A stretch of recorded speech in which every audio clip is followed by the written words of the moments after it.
You are about to watch a new series of talks by Paramahamsa Nityananda on living enlightenment.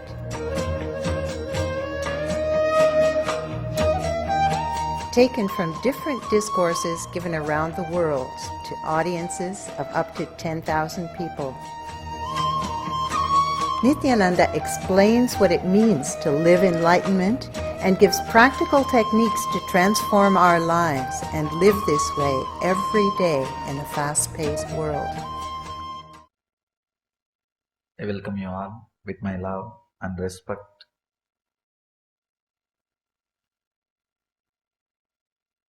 Today's subject is living enlightenment. I'll try to share few ideas, few truths.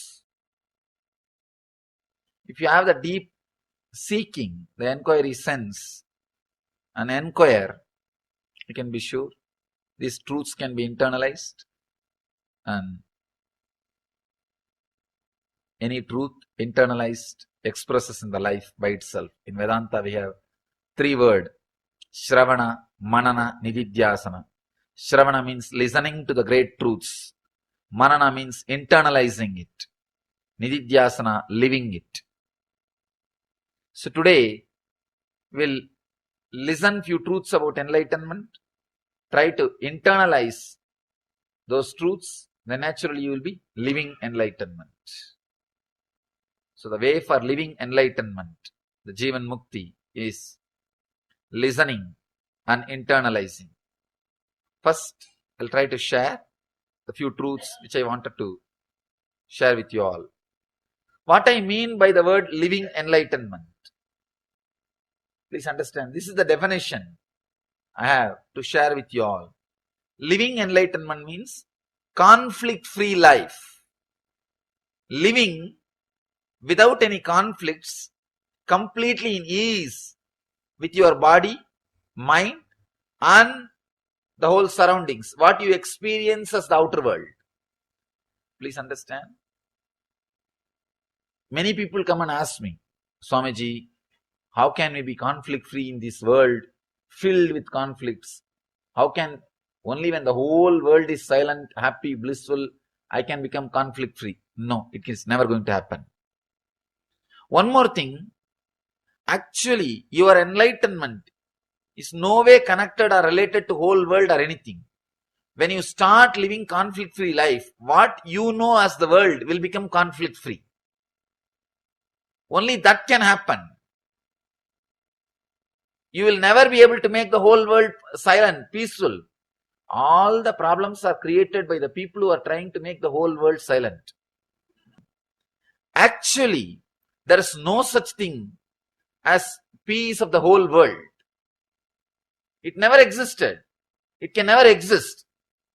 Even now, the press people asked me about this global peace and all this subject. They say that so much of inequality, that is the reason terrorism. I say from the time immemorial, the inequality is there. Actually, more and more inequality happens by the people who are trying to create equality. What to do? Anybody who is revolutionary, the moment he comes to power, he becomes one more tradition. Last 3,000 years of the recorded human history, we have 5,000 wars. Each war claims, when they start the war, they say we are going to bring peace to the world. Each war, each leader who starts the war claims he is going to bring peace to the world. One important truth is missed by all of them. When you start becoming conflict-free, suddenly the world which you experience becomes conflict-free. Only that is possible. This is the only possibility. If you try to do anything more, anything beyond, try your best. You may imagine, but you can't visualize. Imagination is different from visualization. Visualization means when you visualize, your heart also believes what you are visualizing is possible. Imagination means when you are thinking, your heart very clearly knows it is nothing to do with your reality. Please understand the difference between imagination and visualization. With imagination, when you are imagining, your heart knows You are imagining. With visualization, suddenly you know there is a possibility. Yes, I am thinking. I am working. There is a subtle difference between imagination and visualization. What you can visualize is the boundary of your manasarira.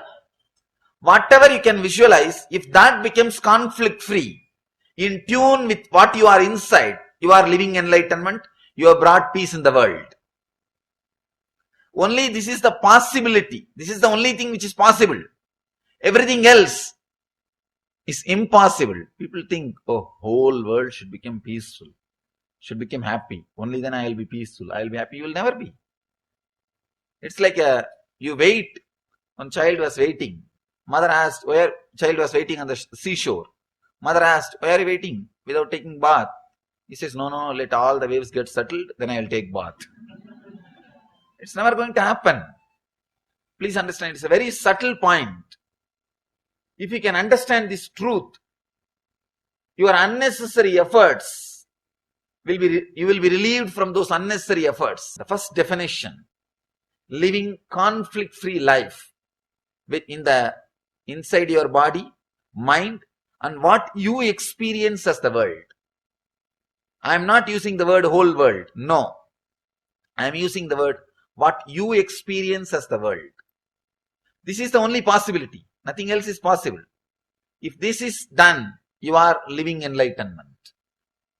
Usually, we set impossible goals and try to reach. When we fail, we confirm it is impossible. And once we confirm it is impossible, we stop putting even the little effort which we were doing.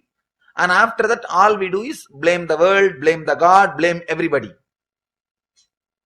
Continuously blaming. Our whole life ends in blaming. So fix the proper practical goal. Understand what is possible and try to work. When you know something is possible and start working towards it, even a small, simple victories you achieve will bring tremendous encouragement, will give you tremendous courage, more confidence. You will start moving deeper and deeper towards the truth. You will start achieving and living what I call enlightenment.